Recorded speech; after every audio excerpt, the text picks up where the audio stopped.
Anda kembali di webinar Rupiah Cepat Lega dengan Pinjol Legal. Dan kami masih bersama dengan Dirjen Aplikasi Informatika Kementerian Komunikasi dan Informatika, Bapak Samuel Abrijani atau Pak Hasemi, dan juga Ketua Satgas Waspada Investasi SWI, Bapak Tongam L. Tobing, dan Bapak Kuseri Yansyah selaku Direktur Eksekutif dari AFPI yang bergabung bersama kami secara online. Dan di sini juga sudah hadir atau masih bersama kami di sini Ibu Yolanda dan juga Mas Borneo. Nah, ini menarik ya, dari tadi kita di segmen sebelumnya kita membahas terkait dengan edukasi, literasi. Ini adalah kunci ya untuk tentunya agar masyarakat ini tidak terjebak dengan pinjol ilegal. Karena tampaknya literasi keuangan di tanah air ataupun juga di Indonesia masih tampak cukup kurang begitu. Nah, ini kira-kira sebetulnya dari para pelaku industri sendiri, Ibu Yolanda, kira-kira apa sih sebetulnya sudah dilakukan dari para pelaku usaha begitu?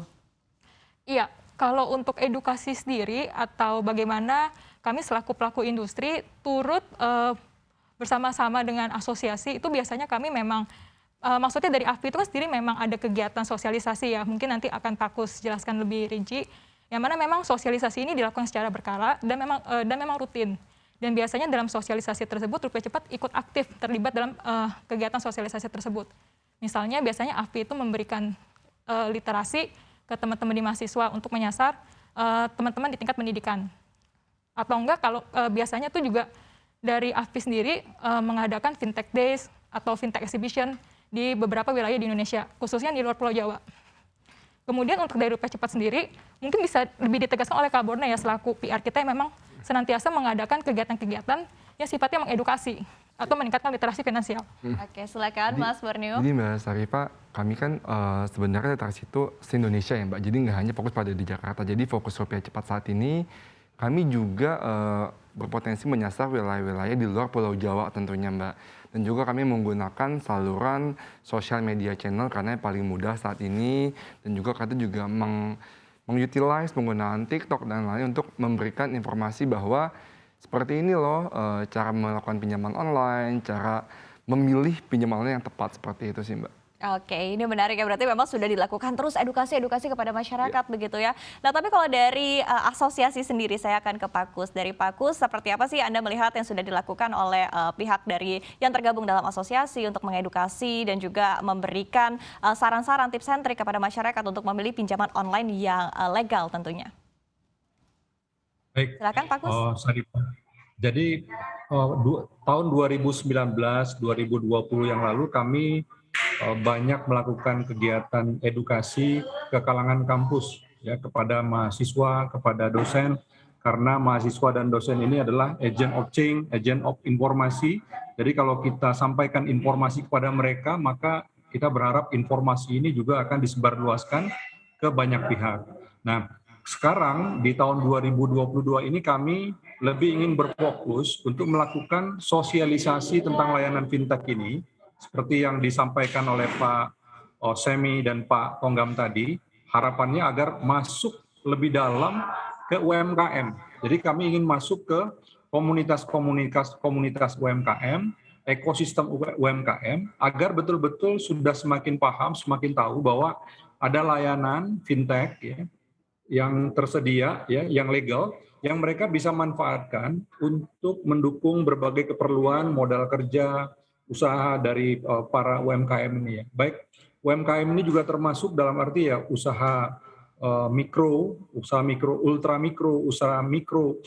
Ini juga kita harapkan bisa semakin tersosialisasi. Sehingga visi misi dari fintech ini hadir ya. Itu adalah untuk membantu masyarakat yang unbanked, underserved, utamanya adalah kepada UMKM di Indonesia betul-betul dapat kita wujudkan. Dan dengan teraksesnya para UMKM ini dengan layanan fintech ini, kita berharap bahwa pertumbuhan ekonomi Indonesia juga akan semakin meningkat. Karena seperti kita ketahui, 97% tenaga kerja itu diserap oleh sektor mikro atau kecil di Indonesia. Nah, kami tahun 2022 ini dan ke depan ingin semakin kolaboratif dengan berbagai ekosistem, berbagai komunitas untuk lebih memperkenalkan fintech lending ini kepada masyarakat sehingga usaha-usaha produktif itu bisa semakin terakses dengan pinjaman atau dengan kredit.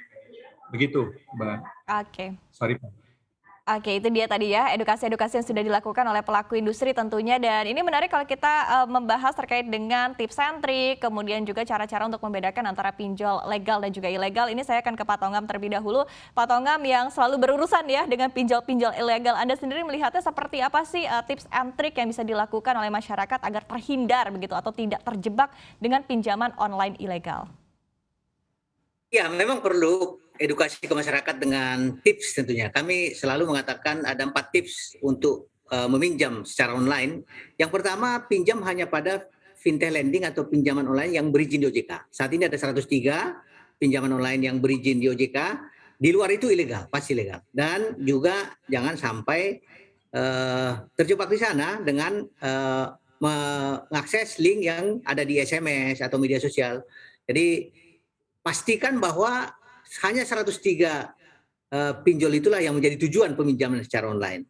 Yang kedua, meminjam sesuai dengan kebutuhan dan kemampuan bayar. Tadi disampaikan Pak Sem juga bahwa jangan sampai di luar keinginan kita ya. Kita tidak mampu untuk memenuhi cicilan contohnya, tapi kita paksakan di sana. Jadi pinjam sesuai kebutuhan dan kemampuan membayar. Dan juga jangan dengan sistem gali lubang tutup lubang. Yang ketiga, sedapat mungkin dipinjam untuk kepentingan produktif untuk meningkatkan ekonomi keluarga tentunya. Dan sebelum meminjam, pahami dulu manfaatnya, biayanya, bunganya, risikonya. Jangan setelah meminjam menyesal. Jadi 4 tips kepada masyarakat untuk meminjam. Dan kami juga sampaikan kepada masyarakat yang sudah terlanjur meminjam di pinjol ilegal, kami sampaikan tips. Yang pertama, mohon nanti dilaporkan kepada Satgas Waspada Investasi melalui email waspadainvestasi@ojk.go.id agar kami lakukan pemblokiran ke Kominfo, ke tempat Pak Sem, dan kami juga akan umumkan ke masyarakat tentunya. Kemudian juga apabila sudah jatuh tempo dan tidak mampu bayar, jangan meminjam lagi untuk menutup utang lama. Kemudian yang ketiga, apabila sudah mendapat teror, intimidasi dalam penagihan, maka kami minta masyarakat yang pertama blokir semua nomor kontak di HP yang melakukan teror. Kemudian yang kedua, beritahu seluruh kontak HP agar mengabaikan apabila ada penagihan-penagihan seperti itu. Dan yang ketiga tentu kita minta segera lapor polisi karena ini merupakan tindak pidana. Jadi perbuatan teror, intimidasi dan perbuatan tidak menyenangkan ini harus dilakukan proses hukum. Dan yang keempat tentunya kita minta masyarakat jangan lagi akses kepada pinjol ilegal. Oke, itu dia tadi ya tips and triknya. Tapi sebelum saya ke Pak Semi saya izin ke masih bersama Pak Tongam terlebih dahulu ya, karena Pak Tongam tidak bisa mengikuti acara ini hingga akhir acara, sehingga di sini ada beberapa pertanyaan yang juga sudah masuk dan ditujukan kepada Pak Tongam. Saya akan tanyakan langsung begitu ya. Jadi di sini ada pertanyaan dari Wiwi A. Pertanyaannya adalah, jika dilihat banyak fintech ilegal yang masih berani memasang logo OJK agar terkesan legal padahal ia ilegal. Nah, ini kira-kira seperti apa langkahnya? Kemudian juga ini saya persingkat pertanyaannya, dan ada pertanyaan satu lagi dari Panji juga untuk Pak Tongam. Ini pertanyaannya, apa sanksi yang dilakukan oleh SWI jika terdapat penyalahgunaan data customer oleh pihak pinjol, misalnya data customer bocor tersebar ke platform lainnya? Silakan Pak Tongam.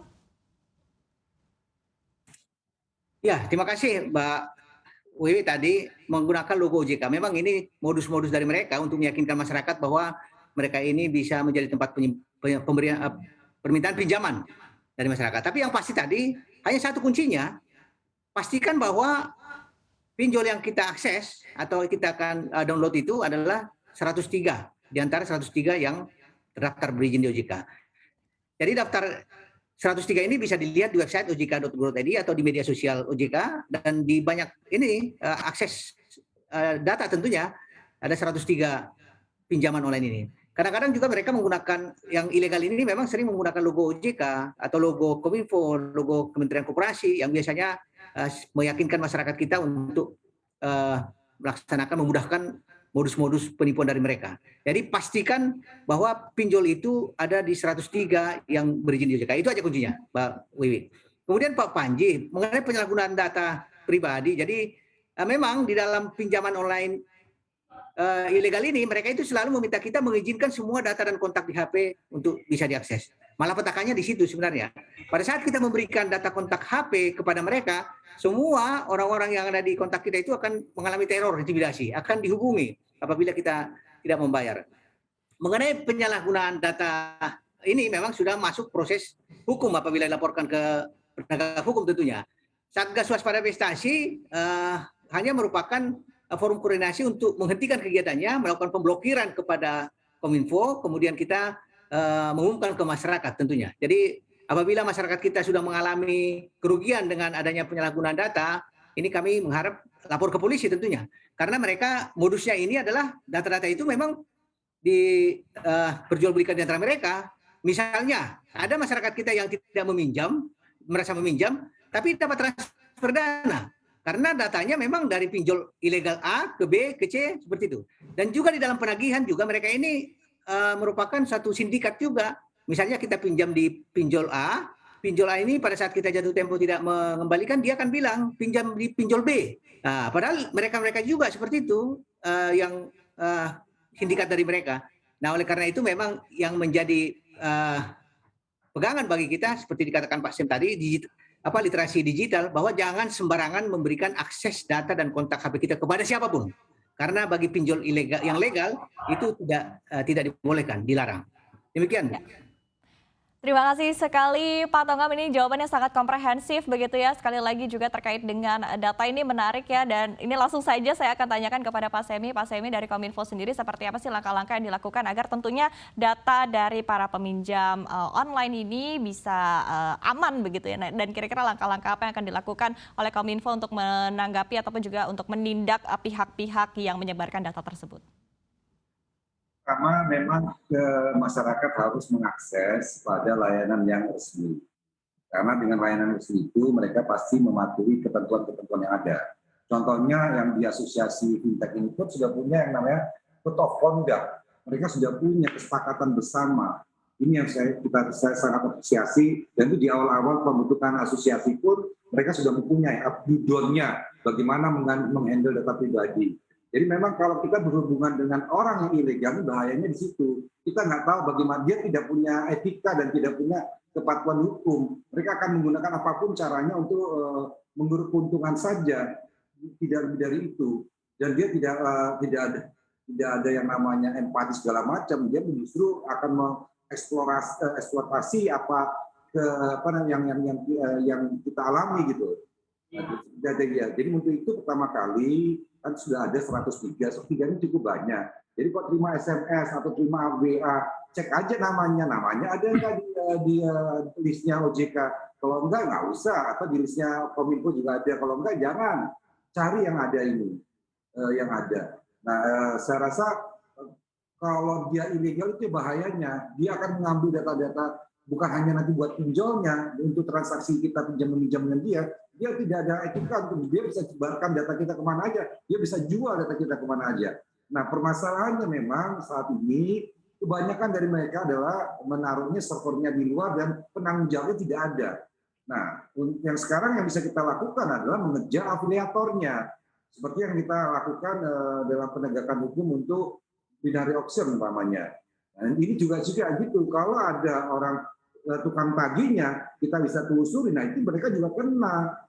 Jadi mereka hati-hati juga orang-orang yang juga terjerat dalam suatu sindikasi. Sebenarnya mereka yang kerja di sana, ya dia dapat kerjaan aja, dia nggak tahu ini dikirain pinjol-pinjol biasa aja, dia kerja. Nah ini kan sebenarnya korban semua, memang harus dicari akarnya. Nah untuk sementara waktu kita belum bisa mencari karena lewat jurisdiksi ya, yaitu kita mempersempit ruang gerak mereka, di mana tidak ada lagi kesempatan bisnis buat mereka. Nah untuk itu juga challenge saya kepada asosiasi pinjol yang resmi, bagaimana menemukan metode-metode baru, inovasi-inovasi baru yang memudahkan. Nah ini juga jadi supaya ada dua ya, jadi kita membatasi yang ilegal, kita sempitkan ruang geraknya, tapi juga yang ada ini juga memperbaiki, jadi supaya memudahkan, memberikan informasi juga yang tersebar supaya masyarakat lebih mulai literasi keuangannya. Jadi bisa gerakan bersama kita. Literasi tidak bisa jadi tanggung jawab satu institusi. Kita harus bersama-sama. Karena ini kedepannya yang namanya literasi akan jalan terus, baik itu literasi digitalnya, keuangannya. Karena ini kan ada cara-cara baru ya. Kemudahan sekarang orang dulu kalau mau pinjam kan harus ke bank, harus ke institusi simpan pinjam namanya. Ini mudah sekali dengan HP-nya dia bisa minjam. Nah, tapi kalau tidak dibekali dengan pengetahuan yang memadai, mereka akan terjerat. Baik terjerat karena tadi meminjam lebih daripada kemampuan, apalagi kalau terjerat dengan yang ilegal-ilegal ini. Jadi itu yang kami lakukan adalah mempersempit ruang gerak yang ilegal dan mendorong literasi supaya orang yang legal-legal ini, marilah kita bersama-sama kita dorong literasi digital dan literasi keuangan kita. Ya. Itu kira-kira Intinya dari dua sisi ya Pak ya, terus digerakkan begitu ya, dari literasi masyarakat juga terus ditingkatkan, tapi di satu sisi juga semakin dipersempit ya ruang gerak begitu untuk para penumpang gelap dari pinjol ilegal ini tentunya ya. Nah ini menarik sekali tentunya diskusi kita, dan Pak Semi dan juga Pak Tongam juga masih bisa bergabung dalam segmen berikutnya, dan jangan kemana-mana karena webinar Lega dengan Pinjol Legal akan kembali usai jeda berikut ini. Tetaplah bersama kami.